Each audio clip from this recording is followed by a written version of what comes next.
Hello everybody. There's a saying out there that says when life gives you lemon colored construction equipment for a good price, buy it.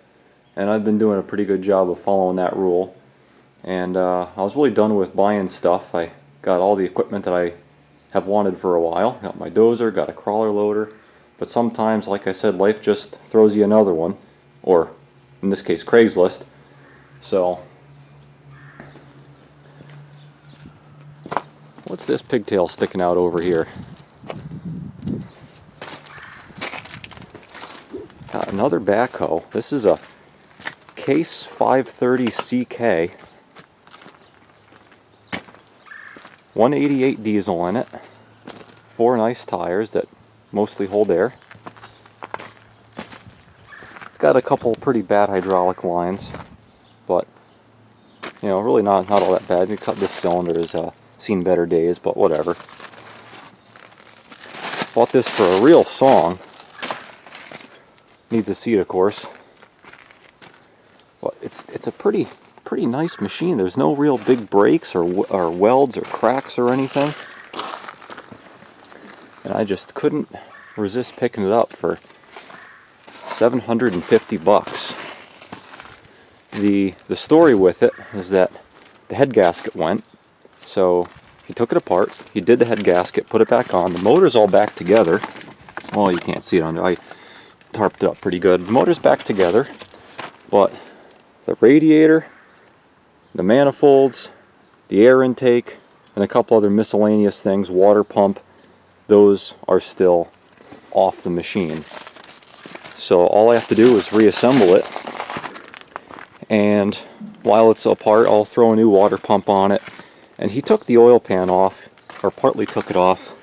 He thought the oil pan was leaking. I'm really guessing that somewhere up here it was leaking and then dripping off of the oil pan. I've made that mistake before. But since the oil pan's off, I have to drop this front axle support triangle thing to get the oil pan off. And the oil pump bolts right on one of the main bearing caps. It's really easily accessible, so I think I'll just put a new oil pump in there while I'm at it. I actually have one in a box that I still haven't put on my 188 diesel motor that I have for my sad Case 310G that will be quite some time before that's together. So I think I'll put the new oil pump on this, and that's that. I mean, it's still got most of the paint on it too. Power steering, full hydraulic steering. That's that. So I'm pretty excited. I'll get both these machines running. I'll get this one running. I'll get my other Massey gasoline backhoe over there running. And if I like both of them, I'll keep them. If I like one more than the other, I'll probably sell one. It's all up in the air, but such a good price, I couldn't really pass it up. So that's it. Quick little video. Show you guys what's going to be coming down the road. As far as new videos and stuff, I'll definitely be making some videos of this. And here, as you can see, there's definitely, this hose has seen better days. Anyway, thanks for watching, everybody, and make sure to hit the subscribe button and stay up to date with all the videos coming up that will be coming up about this machine and more about my dozer and the crawler loader that's sitting over there behind that shed. Lots and lots of projects. Thanks for watching, everybody. Come back for more.